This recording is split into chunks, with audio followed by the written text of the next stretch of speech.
Hello ছোট ভাই ও বোনেরা, আসসালামু আলাইকুম।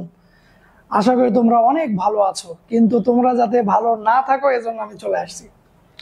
বিষয় হলো, এই সবে মাত্র তোমার এসএসসি পরীক্ষা শেষ হলো, কেবল হলো, এখনো প্র্যাকটিক্যালও শেষ হয়নি, কিন্তু তোমাদের মাঝে একটা বোঝা নিয়ে আমি আসছি। ঠিক আছে, সেটা হচ্ছে, এখন তোমার চিন্তা ভাবনায় আসতে পারে যে ভাই, আমি তো অনেক ভালো পড়াশোনা করলাম, আমার রেজাল্টও তো মাশাআল্লাহ অনেক ভালো হবে, আমি ঢাকার নটরডেম, হলিক্রস বা সেন্ট জোসেফ এই ধরনের কলেজগুলোতে ভর্তি হতে চাই, তাহলে কি করতে হবে? তো আজকে আমি নটরডেমের ভর্তির যে পুরো প্রক্রিয়া, এই ভর্তির পুরো প্রক্রিয়াটা নিয়ে তোমাদের সাথে কথা বলবো।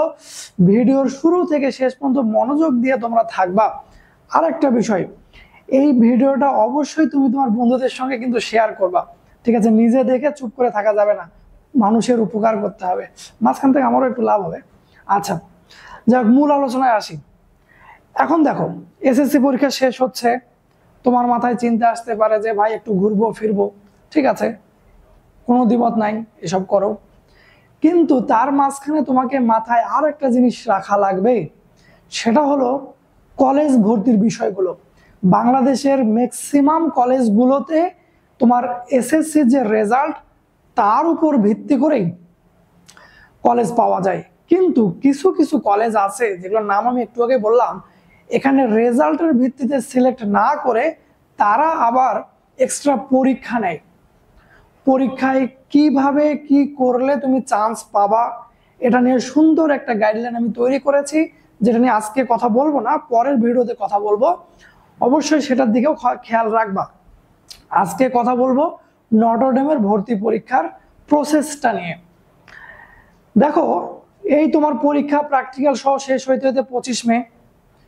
আমাদের নটরডেমের যে ভর্তির আবেদন, এই আবেদনটা শুরু হচ্ছে তোমার 26 মে থেকে। আই নরিশ কেন দেখছো কপাল, 26 মে থেকে।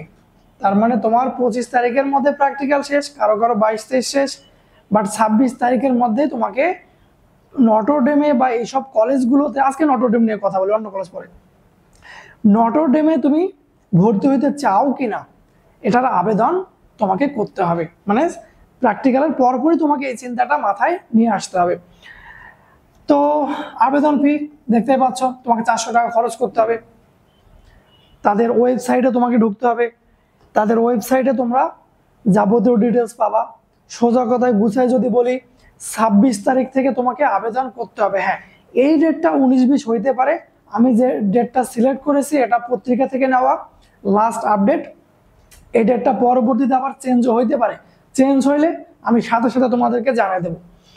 আচ্ছা, তাহলে এই 26 মে মাথায় রাখো, তোমাকে আবেদন করতে হবে যে তুমি নটরডেমে চান্স পেতে চাও কিনা।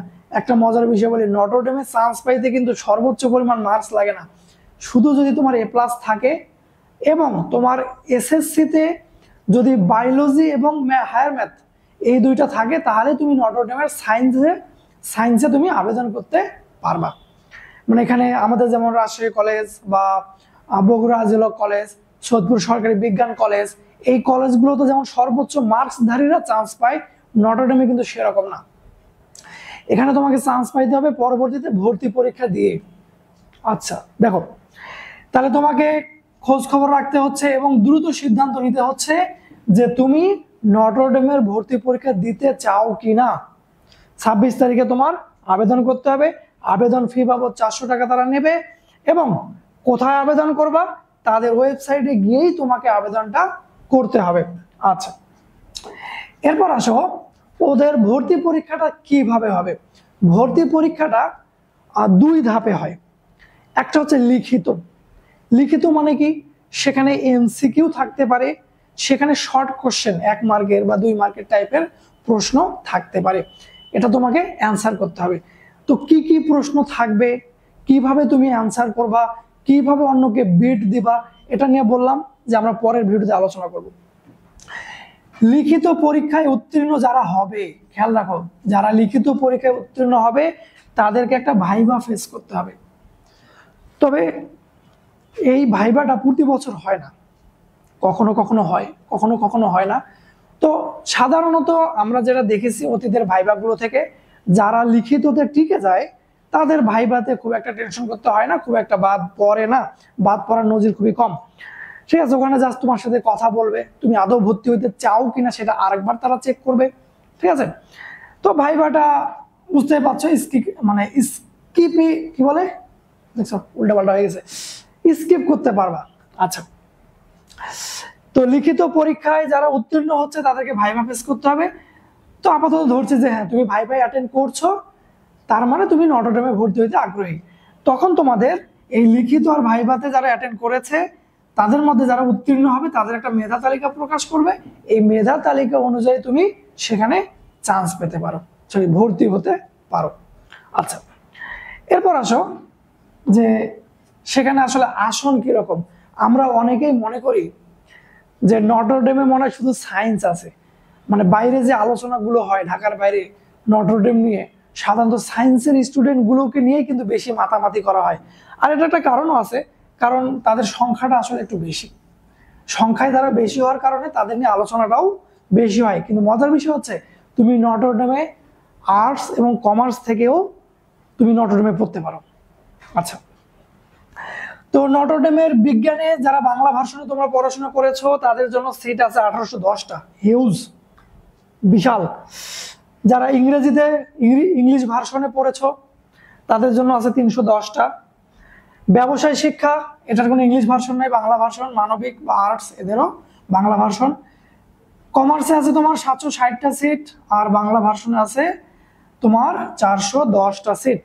তার মানে তুমি সায়েন্সের স্টুডেন্ট হলে চান্স পাওয়ার সম্ভাবনা একটু বেশি, তবে সায়েন্সের স্টুডেন্ট তো মেলা। তো যাই হোক, আমি তোমাদেরকে যে তথ্যগুলো দিলাম তথ্যগুলো মাথায় রাখো। সোজা কথা, তুমি যদি নটর ডেমে ভর্তি পরীক্ষা দিতে চাও, নটর ডেমে তুমি পড়তে চাও, তাহলে খুব দ্রুত সিদ্ধান্ত নাও।